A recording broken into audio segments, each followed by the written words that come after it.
Navratri day 2 यानी कि माँ ब्रह्मचारिणी का दिन, जिनसे हमें शक्ति मिलती है, तपस्या, स्ट्रेंथ और डिसिप्लिन की पावर आती है। तो जो माता का फेवरेट कलर है वो है ग्रीन, तो इसलिए मैंने भी यहाँ पर आज ग्रीन कलर का ही ये सूट पहना हुआ था। और मैं अभी अपने सारे मॉर्निंग के बेसिक से काम ख़त्म करने के बाद रेडी हो रही थी पूजा करने के लिए। तो यहाँ पर पूजा के लिए मैं रेडी थी, फिर पहुँच गई मंदिर में जाकर मैंने पूजा करी, सप्तशती का पाठ पढ़ा और उसके बाद फिर मैं आ गई थी किचन में। तो किचन में ना, एक तो मुझे आज राजगिरे के लड्डू बनाने हैं, यानी कि चौलाई के लड्डू। मेरे यहाँ पर इसको चौलाई बोलते हैं, आपके यहाँ पर इसको किस नाम से बुलाया जाता है कमेंट में ज़रूर बताना। तो इसको बनाने के लिए मैं यहाँ पर जैगरी पाउडर लिया था। मेरे पास गुड़ नहीं था, वैसे तो ये गुड़ के साथ ही बनता है और गुड़ के साथ इसका बहुत अच्छा टेस्ट आता है। ये हेल्दी भी होते हैं और मतलब बहुत बढ़िया लगते हैं खाने में, और घर पे बनाओ तो इनका ना स्वाद और ज़्यादा दुगना हो जाता है। तो मैं भी यहाँ पर इसको ना घर पे बना रही थी, फास्ट के लिए ही इसको बना रही हूँ। तो थोड़ा सा घी डाला, घी में थोड़ी सी ये जैगरी डाली है, करीब करीब आधा किलो से थोड़ी सी ज़्यादा थी। इसके अंदर पानी ऐड करूँगी क्योंकि मुझे ना इसकी चाशनी बनानी है। ये गुड़ की चाशनी इस तरह से बनाकर फिर हम अपने जो राजगिरा होता है या चौलाई जो होती है उसमें इसको ऐड कर लेते हैं। एक साइड पर मैंने गैस पर चाय भी बनने रखी हुई थी, तो मैं एक ही साथ ये दोनों काम कर रही थी ताकि मेरा टाइम बचे और मेरे दोनों काम परफेक्टली हो भी जाएं। तो मैंने इसमें ना बहुत ही थोड़ा सा पानी डालना है, ज़्यादा पानी की ज़रूरत नहीं है, क्योंकि थोड़ा सा जो पानी है उसी के साथ जब ये जैगरी पाउडर मेल्ट होगा तो अपने आप ही इसका पानी ना बढ़कर डबल हो जाता है।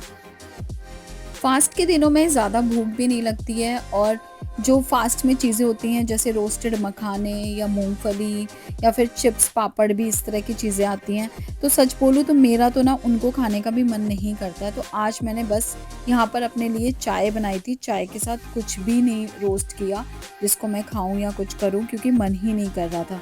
तो मैंने फटाफट से चाय रखी, क्योंकि चाय से तो थोड़ी एनर्जी आ जाती है, चाय पीने के बाद लगता है कि हाँ हमने चलो कुछ खाया है। हालांकि होती वो चाय ही है, लेकिन एक अपने आप में ही एक सुकून मिलता है। तो मेरी जो ये चाशनी है ये भी यहाँ पर बनकर तैयार हो गई थी, अच्छे से कुक हो रही थी। इसमें ना उबाल आ गया था ऊपर तक। मैं इसको हल्का हल्का स्टर कर रही थी, क्योंकि ऐसे ना चमचे से कोई चीज़ ऐसे उबल रही है उसको हिलाओ तो बड़ा अच्छा सा लगता है, एक ना बहुत बढ़िया सा फील होता है। तो अब मैं इसको चेक कर रही थी, एक बॉल में मैंने थोड़ा सा इसकी ड्रॉप डाली और उसको ठंडा करके चेक कर रही थी। मुझे इसकी 2 तार की चाशनी बनानी है। एक तार की चाशनी में लड्डू अच्छे से बाइंड नहीं होते हैं, तो इसके लिए हमें चाशनी को ना 2 तार की रखना पड़ता है। तो यहाँ पर मैं इसको चेक कर रही थी, 2 बार चेक करा तब जाके ये फाइनली परफेक्ट बनी। तो इधर ये बन गई थी, इसमें 2 तार आ गए थे। अब मुझे इसे थोड़ी देर के लिए ठंडा होने के लिए रखना था।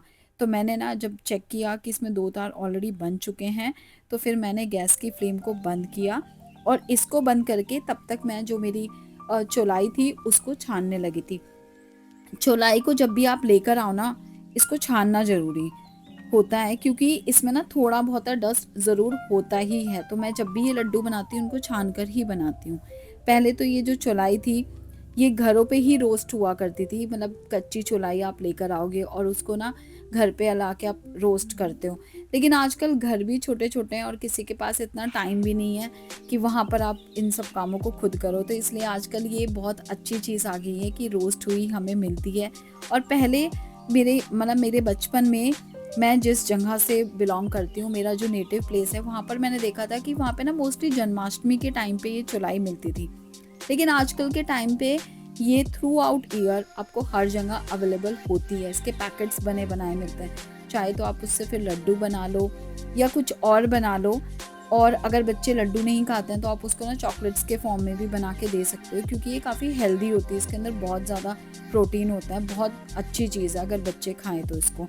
लेकिन ज़्यादा भी नहीं खिलानी चाहिए, क्योंकि कहते हैं ना कि हर एक चीज़ के फ़ायदे होते हैं तो साथ के साथ नुकसान भी होते ही हैं।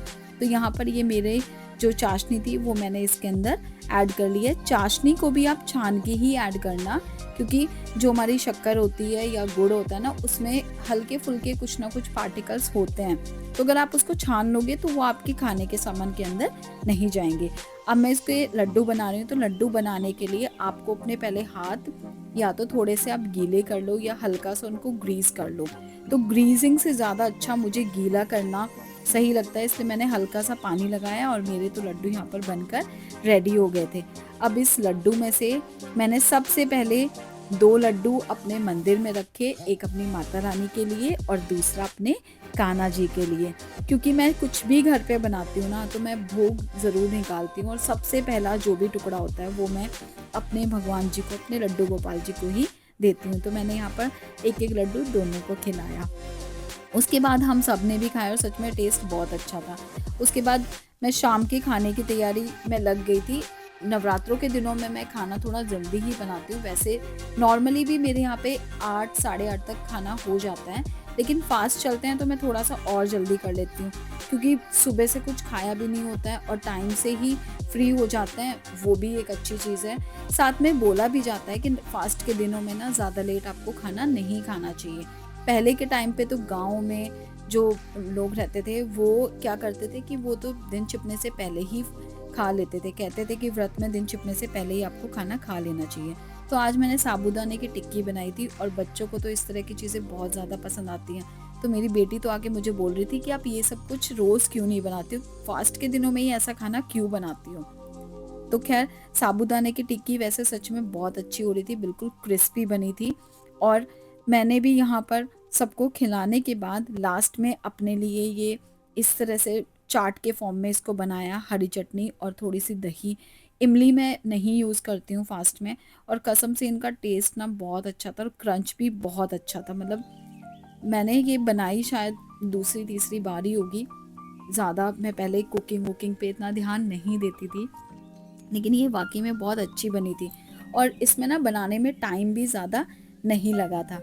तो यहाँ पर सबका खाना हो गया था, अपनी किचन को मैंने फिर से क्लीन कर लिया था और मैं अब यहाँ पे अपने मावे को रोस्ट कर रही थी, क्योंकि मुझे इससे बनाने हैं पेड़े।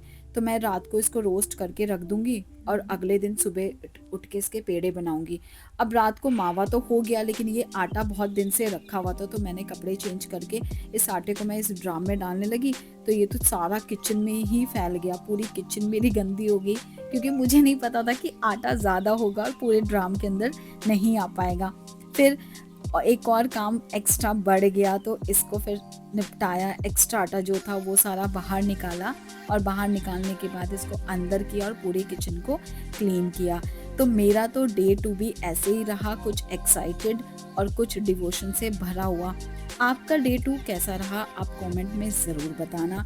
और अगर आपको ये मेरी वीडियो अच्छी लगी हो या मेरी ये सीरीज़ अच्छी लग रही हो, तो प्लीज़ गाइस चैनल को सब्सक्राइब कर लो, लाइक करो और शेयर करो।